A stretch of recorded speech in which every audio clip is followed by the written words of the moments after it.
There is a moment that arrives in almost every situation where someone has been treating you as a guaranteed option. A moment that does not announce itself dramatically, that does not arrive with fanfare or obvious confrontation.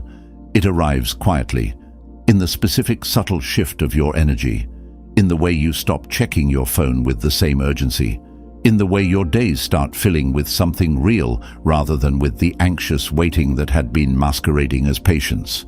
You stop waiting, not as a decision you announce, as a reality you simply begin living. And something in the atmosphere changes. She feels it. She cannot name it immediately, but she feels it. And this video is about what happens next. Like and subscribe to Stoic Blessing. We show up every week for the man doing the hard work. Let's get into it. The first thing to understand is what the stopping of the waiting actually communicates, because it communicates something entirely different from what most men think it communicates when they first make the decision. Most men, when they decide to stop waiting, think about it in terms of what it sends to her. They think about the message it delivers, the dynamic it shifts, the signal it creates. And while those things are real, they are not the most important thing about stopping the waiting. The most important thing about stopping the waiting is what it communicates to you. It is the specific, internal, self-defining moment when you decide, genuinely and without performance, that your life is happening right now and that waiting for someone to decide whether to be in it is not a use of that life that reflects your actual values. That decision, made genuinely, changes something in how you carry yourself that no amount of strategic behavior could manufacture. Marcus Aurelius wrote about the importance of acting from your own values rather than from the hope of producing specific responses in other people. Stopping the waiting is that principle applied to the most intimate and most vulnerable dimension of daily life. You are not stopping waiting to produce her recognition. You are stopping waiting because waiting was never consistent with who you had decided to be, with the man who invests his finite, irreplaceable hours in things that are building him rather than in the anxious, dignity-eroding suspension of a person whose life is on hold, pending someone else's decision. That reorientation from waiting to living is not a strategy. It is an act of genuine self-respect. And genuine self-respect, consistently lived, changes everything about how you move through the world. Comment below, I stopped waiting and started living, if the moment you chose your own life over the waiting was the moment everything shifted. Here is what she actually feels when the waiting stops. Because this is the part of the dynamic that most men wonder about, and that deserves to be addressed with honesty rather than either wishful thinking or cynical dismissal. What she feels is not necessarily what you hope she feels. It is not necessarily the immediate, dramatic recognition of what she has been taking for granted. It is something quieter and in many ways more significant. A disruption. The specific, unsettling disruption of a pattern she had been operating from without conscious awareness. When you were waiting, the dynamic had a specific, predictable quality. Your availability was the background hum of the situation, present and reliable, and therefore invisible. When you stop waiting, that background hum goes silent. And silence, where there was previously reliable sound, is the most immediate and most impossible to ignore form of change available. Epictetus taught about the way human beings navigate the world through the patterns they have come to expect, and about the specific involuntary attention that disrupted patterns always produce. She was not thinking about your waiting because your waiting was expected. She was not registering the specific quality of your availability because availability that is guaranteed does not register as value. It registers as background. The stopping of the waiting disrupts the background. It does not allow her to continue navigating by the pattern she had been using. It requires a reassessment, not necessarily a reassessment that leads anywhere specific, but the reassessment itself The specific, involuntary, cannot be avoided moment of noticing that something has changed is the first honest data she has had about the actual structure of the situation since the dynamic was established. Comment below. My absence finally made my presence visible if the silence you created said more than anything you could have spoken. Now the Stoic demand, the one that everything else in this video builds from, and the one that is most difficult to honor in the specific emotional reality of this situation. The stopping of the waiting cannot be a strategy. It cannot be organized around the goal of producing her reassessment. It cannot be a calculated move designed to create the disruption that will eventually lead to her reaching out. The moment the not waiting becomes a strategy, the moment it is animated by the hope of a specific response rather than by the genuine decision to invest in your own life, it becomes the most sophisticated version of the same waiting it was supposed to end. You are still waiting. You have just added a layer of performance over the waiting and called it moving on. And that performance, however convincing from the outside, does not produce the specific, genuine, unshakable quality of a man who is actually, functionally elsewhere. The genuine not waiting is characterized by a specific internal quality that cannot be performed. Genuine absorption in your own life. Not the performance of being too busy to notice whether she has reached out.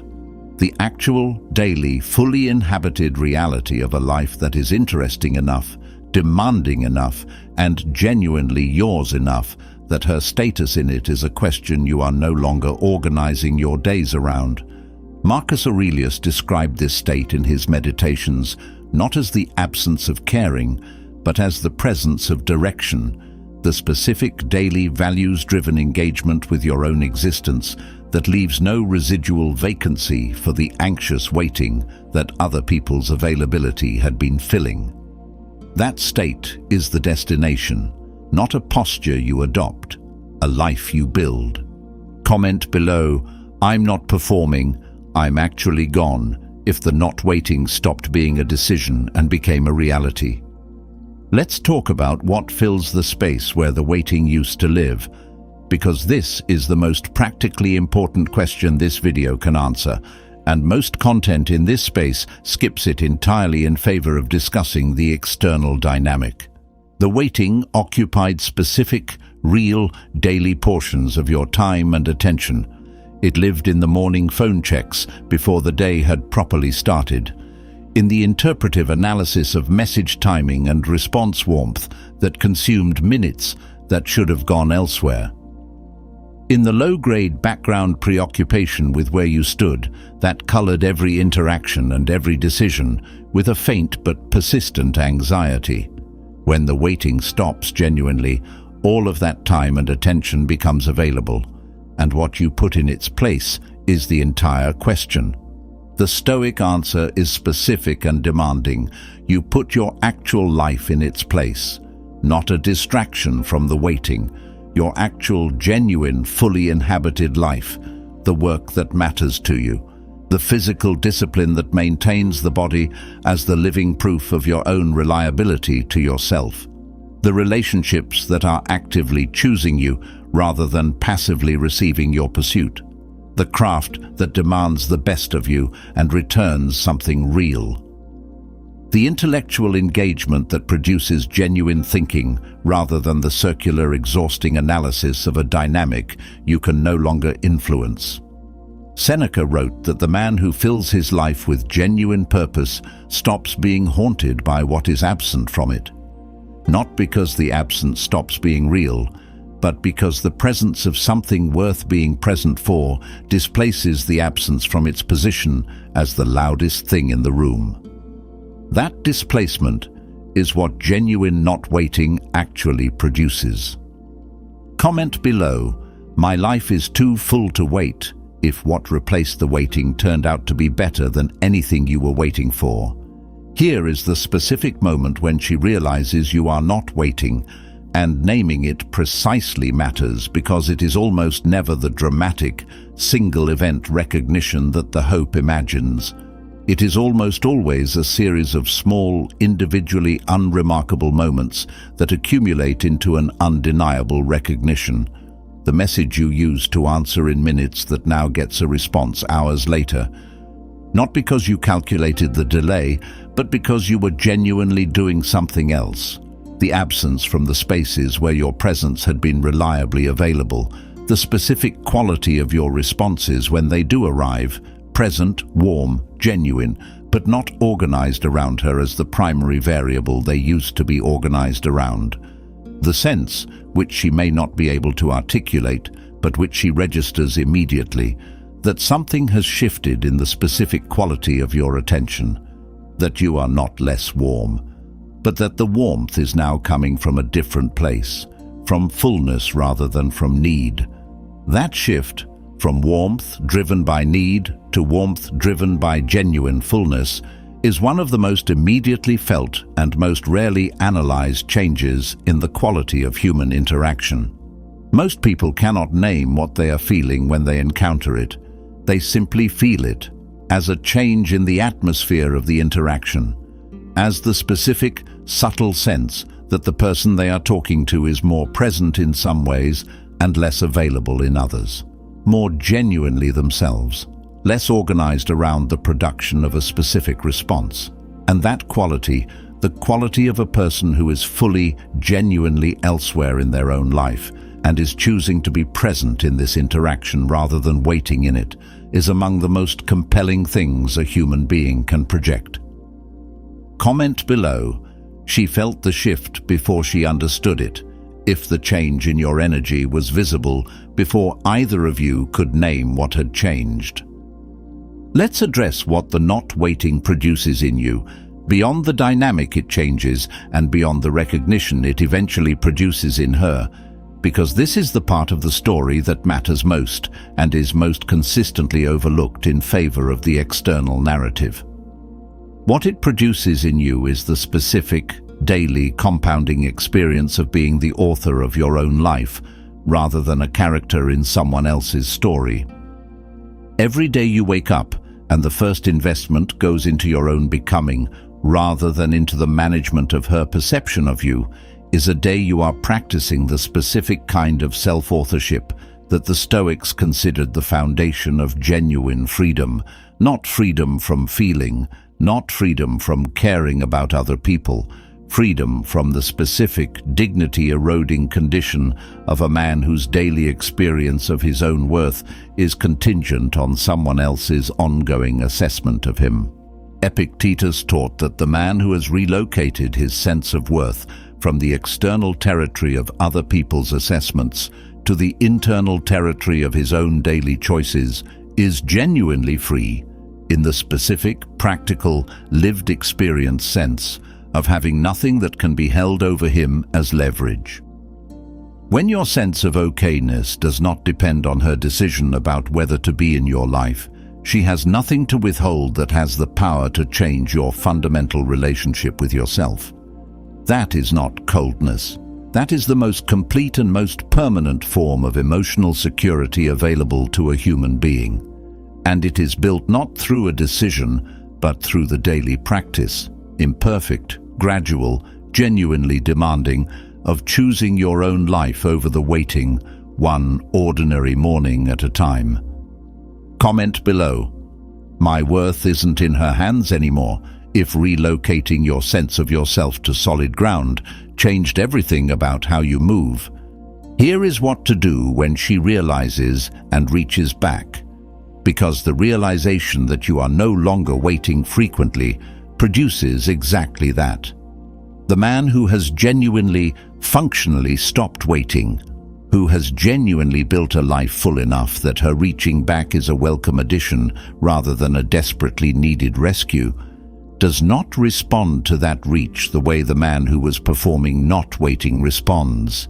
He does not feel the specific rush of vindication that immediately dismantles the fullness he has built. He does not return to the previous dynamic as though the not waiting was always a temporary tactical posture rather than a genuine shift in his relationship with his own life. He engages, warmly, genuinely from the grounded place, and he brings honest attention to the specific question of what she is actually offering.